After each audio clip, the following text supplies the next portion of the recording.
Hello बच्चों, नमस्कार। मैं अंकित सिंह स्वागत करता हूं आप सभी का अपने इस YouTube चैनल इंग्लिश विद अंकित पर। तो बच्चों, कैसे हैं आप सब? आई होप आप सब बहुत अच्छे होंगे। बच्चों, फटाफट से चलते हैं अपनी टॉपिक की तरफ। आज का हमारा टॉपिक है काइंड्स ऑफ सेंटेंस, यानी वाक्य के प्रकार। बच्चों, पिछली वीडियो में हमने सीखा था वाक्य क्या होता है, वाक्य की डेफिनेशन। इस वीडियो में हम जानेंगे वाक्य कितने प्रकार के होते हैं और कौन कौन से होते हैं। तो बच्चों, सबसे पहले हम देख लेते हैं वाक्य के प्रकार। आइए देखते हैं। बच्चों, हमारा जो सबसे पहले होता है, हमने लिखा है यहाँ पे there are 5 kinds of sentence, यानी वाक्य के 5 प्रकार होते हैं। कौन कौन से होते हैं बच्चों? यहाँ पे हमने लिख रखा है असर्टिव सेंटेंस पहला है, यानी कि साधारण वाक्य। असर्टिव सेंटेंस यानी कि साधारण वाक्य। फिर दूसरा हमारा है इंट्रोगेटिव सेंटेंस, यानी कि प्रश्न सूचक वाक्य। तीसरा है इंपेरेटिव सेंटेंस, यानी कि आज्ञा सूचक वाक्य। और हमारा चौथा है एक्सक्लेमेटरी सेंटेंस, यानी विस्मय सूचक वाक्य। और हमारा लास्ट 5वां है ऑप्टेटिव सेंटेंस, यानी कि इच्छा सूचक वाक्य। बच्चों, इस प्रकार से 5 प्रकार के वाक्य होते हैं, 5 टाइप के, जैसे कि साधारण वाक्य, प्रश्न सूचक वाक्य, आज्ञा सूचक वाक्य, विस्मय सूचक वाक्य एवं इच्छा सूचक वाक्य होते हैं। बच्चों, अब हम आगे देखते हैं इनकी डेफिनेशन। तो बच्चों, सबसे पहले हम देख लेते हैं असर्टिव सेंटेंस, साधारण वाक्य की definition. A sentence that makes statement is called an assertive sentence. एक बार आप मेरे साथ दोहराएं। A sentence that makes statement is called an assertive sentence, यानी यह किसी तथ्य का वर्णन करते हैं या फिर कोई सूचना देते हैं। ये वाक्य किसी तथ्य का वर्णन करते हैं या फिर कोई सूचना देते हैं। ठीक है बच्चों, इसके भी 2 टाइप से होते हैं, अफर्मेटिव यानी कि सकारात्मक एंड नेगेटिव यानी कि नकारात्मक। अब हम अफर्मेटिव का पहले देख लेते हैं एग्जाम्पल।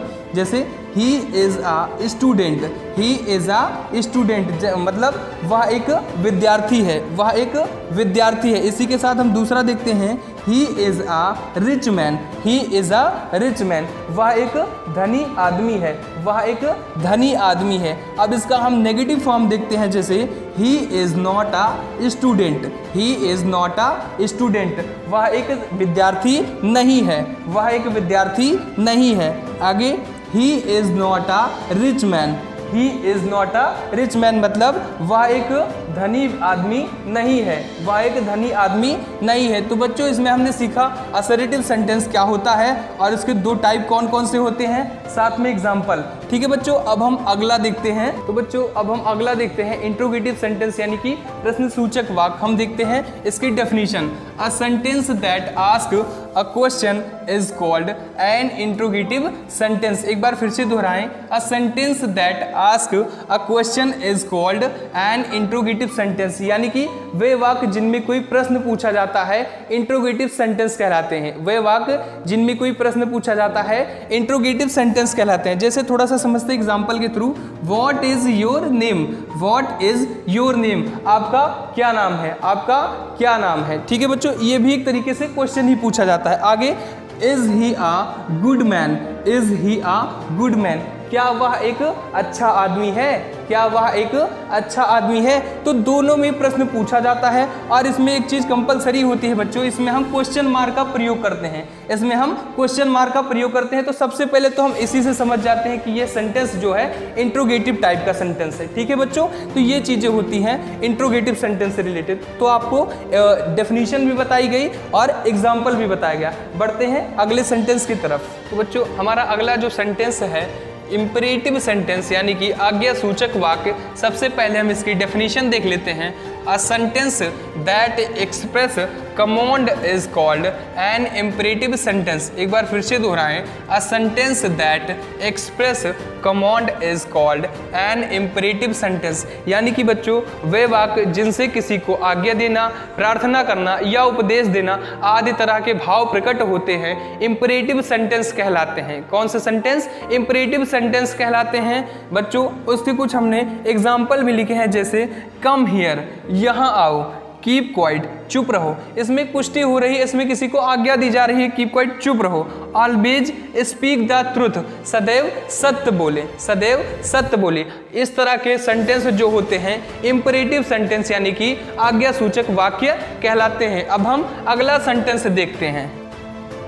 बच्चों हमारा अगला सेंटेंस है एक्सक्लेमेटरी सेंटेंस यानी कि विस्मय सूचक वाक्य। सबसे पहले हम इसकी भी डेफिनेशन देख लेते हैं। A sentence that express strong feeling is called an exclamatory sentence. एक बार फिर से दोहराएं, a sentence that express strong feeling is called an exclamatory sentence. यानी कि बच्चों ऐसे वाक्य जिनमें हृदय में उठने वाले अचानक भाव जैसे कि प्रसन्नता, शोक, शाबाशी आदि भाव प्रकट होते हैं, एक्सक्लेमेटरी सेंटेंस यानी विस्मय सूचक वाक्य कहलाते हैं। एक मजबूत फीलिंग आती है ऐसे वाक्यों में। ठीक है बच्चों, थोड़ा सा हम एग्जाम्पल के थ्रू भी समझते हैं। जैसे अलास यानी कि अफसोस, हिज फादर इज डेड, अफसोस उसके पिता का देहांत हो गया है। ठीक है बच्चों, एंड नेक्स्ट हुर्रा, एक प्रसन्नता है ना। We have won the match, we have won the match, हमने मैच जीत ली है, हमने मैच जीत लिया है, हमने मैच जीत लिया है। ठीक है, अगला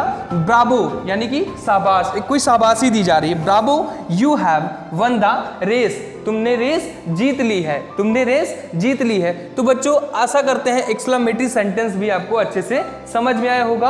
आगे हम अगला और लास्ट सेंटेंस देखते हैं। तो बच्चों अब हमारा लास्ट जो सेंटेंस है वो है ऑप्टेटिव सेंटेंस यानी कि इच्छा सूचक वाक्य। इसकी डेफिनेशन भी हम देख लेते हैं। A sentence that express desire, blessing, curse is called optative sentence. एक बार फिर से दोहराएं, a sentence that express desire, blessing, curse is called optative sentence. यानी कि बच्चों ऐसा सेंटेंस, ऐसा वाक्य जिसमें इच्छा, अभिशाप या फिर आशीर्वाद ऐसे शब्द आते हैं, ऑप्टेटिव सेंटेंस कहलाते हैं। ठीक है बच्चों, थोड़ा सा हम एग्जाम्पल भी देख लेते हैं। जैसे may God help you, may God help you यानी ईश्वर आपकी मदद करे। तो इसमें एक इच्छा जताई जा रही है, इसमें एक इच्छा जताई जा रही है। अगला may you go to hell, आप भाड़ में जाएं, आप भाड़ में जाएं। ऐसा मैं नहीं कह रहा, मेरा कोई पर्सनल वो नहीं है, लेकिन सेंटेंस जो है उसका अर्थ आपको बता रहा हूँ। ठीक है बच्चों, तो इसमें एक अभिशाप दिया जा रहा है। ठीक है बच्चों,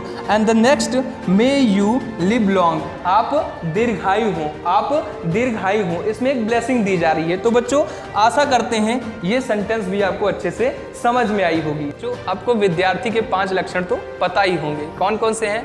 कागचेष्टा वको ध्यानम स्वनिद्रा तथैव च, कागचेष्टा वको ध्यानम स्वनिद्रा तथैव च, अल्पाहारी गृह त्यागी विद्यार्थिम किम पंचलक्षणम। लेकिन अभी के विद्यार्थियों ने इस लक्षण को ही चेंज कर दिया और वो क्या लक्षण बनाए हैं हम आपको बताते हैं। रील चेष्टा मोबाइल ध्यानम, रील चेष्टा मोबाइल ध्यानम घोर निंद्रम तथैव च, रील चेष्टा मोबाइल ध्यानम घोर निंद्रा तथैव च, फास्ट फूड हारी और इंस्टाग्राम धारी इत विद्यार्थिम पंच लक्षणम। ये हैं अभी के विद्यार्थियों के लक्षण।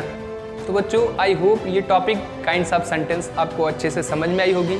और ये टॉपिक आपको कैसी लगी कमेंट बॉक्स में अपना एक प्यारा सा कमेंट करके हमें ज़रूर बताएं और इस वीडियो को लाइक करें। और जिन बच्चों ने अभी तक हमारे इस चैनल इंग्लिश विद अंकित को सब्सक्राइब नहीं किया है वो फटाफट से इस चैनल को सब्सक्राइब करें।